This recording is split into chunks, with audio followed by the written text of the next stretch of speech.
So hi guys, and welcome back to another Project Win video. So today we're going to be thinking about something a little bit different. So I need to put on some speed because, as you've seen, Simon and Ryan are doing this speed challenge and I need to keep up. Now I'm not the tallest person in the world, so I'm going to need to get a lot quicker or get really crafty.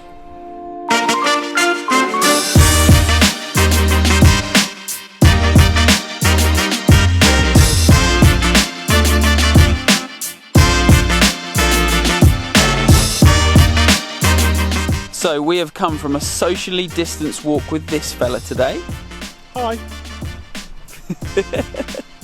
So we're out for a walk and I just want to see what Simon thinks of my driving.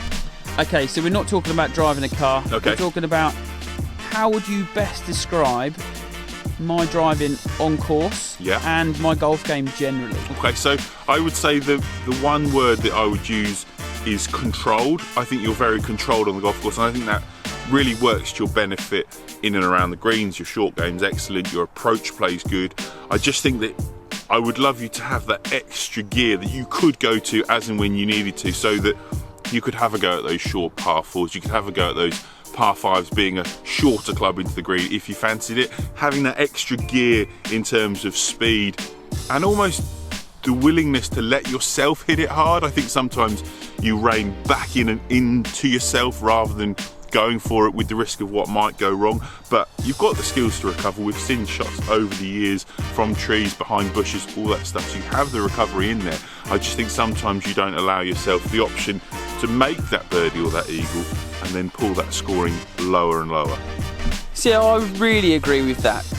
For me, it's always been that little bit of a scary thing of like losing the control, like Simon says, on course. So I've always, and I was brought up, and I think it's a different era in which like I was brought up, not saying that I'm like stupidly old, it's just my dad was always beyond at me about like hit it nice and straight. Hit it straight and then we can worry about everything else later. Whereas it now, as coaches now, we're now thinking, go the complete opposite way with it. Hit it a long way, straighten it up later. So develop that speed, develop that inhibition almost to hit it hard and go at it. Whereas I don't have that because I really feel that like I need it in front of me, I need it in play. So it's something that I need to overcome, but I do need the speed there to get that going. So we are affiliated now with SuperSpeed. So all three of us will be using SuperSpeed in our training programs going forward. So it is something that we're going to be using. Guys, if you go across to the European SuperSpeed website, everything on the website, if you use PJLife365 in the promotion code, you get 10% off anything in the store. So go and check those guys out. Obviously, you would be supporting the channel. We are affiliated with them, so we will get a little bit of a kickback on that. So thank you if you do go across there and help us out. That is always mostly appreciated. So I've got a couple of ways to get this done. So I'm going to go quicker, but I'm going to get crafty. Okay guys, back inside and warming up. But we need to see some swings. So I've got 10 swings. They're not the first 10 swings. I forgot the camera the first 10. So I kept the data from the first 10 when I had GC2 in. I'm going to use GC2 all the way through because obviously that's my unit, that's what I used to teach with. So we're going to keep that, but these are some swings from me using Trackman at Colford last week.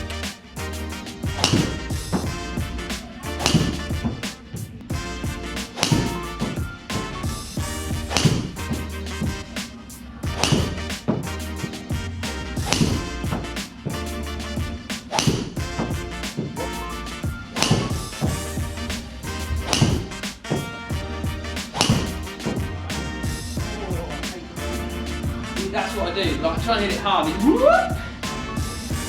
So yeah, just like with the first 10, there was a bit of a mixed bag. Every time I seem to want to hit it harder, it does go to the right hand side. I try and hit it hard. You'll see that in the data in a minute. Nothing going left, but for me, I just feel out of control, out of my comfort zone, trying to hit it that hard. Okay, so the numbers, here we go. Okay, so ball speed, so let's start there. I averaged out over the 10 shots at 155 and I had a 158 as my highest ball speed. So I need to try and, this is where I need to try and make up those miles an hour. I need to make sure I can get it out of the centre of the club face, out of the point that gives me maximum ball speed all of the time so I can catch those boys up. Okay, my launch angle, 14.9. So perhaps could be looking at changing the delivery slightly, getting the angle of attack increased, and then maybe having to have a look at the loft that I'm presenting, either technique wise or on the driver face. So maybe a touch high, but we'll see throughout the testing. Okay, so backspin, so 3,284, so far too much spin on the ball. There was a couple down in the sort of low 2000s, but like again, we need that to bring that spin down. So going to have a look at the ports in the bottom of my driver, trying to set the driver up slightly differently to try and eke out as much ball speed and get the launch and spin under control as I can. So offline, 21.9 yards right. And as you saw in the video, when I do tend to try and hit it harder, it do go to the right hand side. I can't stop it, so maybe that's something I'm going to have a look at with my technique. What happens when I try to do that, or do I need a different feeling? What needs to happen for me to get those straight? So I would say there was maybe 4 big to the right, then that sort of averaged itself out with literally, I think there was 5 that were in sort of 3 or 4 yards of the target. So really quite good at times, but that big right miss is in there when I'm trying to hit it harder. Okay, so average carry was 256. So some of those big right misses have brought that average down slightly. My longest carry at 267. So if I can get that carry over 270, maybe pushing 275, then that's going to be a massive, massive leap. But I need to know why that big right miss is in there, because any of these tests, those ones offline that come up right and short, are going to really, really kill my averages against those boys. Okay, so super speed will be a massive, massive part of my training. All 3 of us going to keep this up throughout the winter, try and really increase these club head speeds. But as I've said all the way through, I'm going to need to get a little bit sneaky with mine. So we're going to need to set this driver up a little better. So where the ports are, I've got them both in the back at the moment, so that might need to change, might need to bring them in the front, try and dial the spin and the launch and everything down. But most importantly, I think we're going to need to add some length to this end of the club.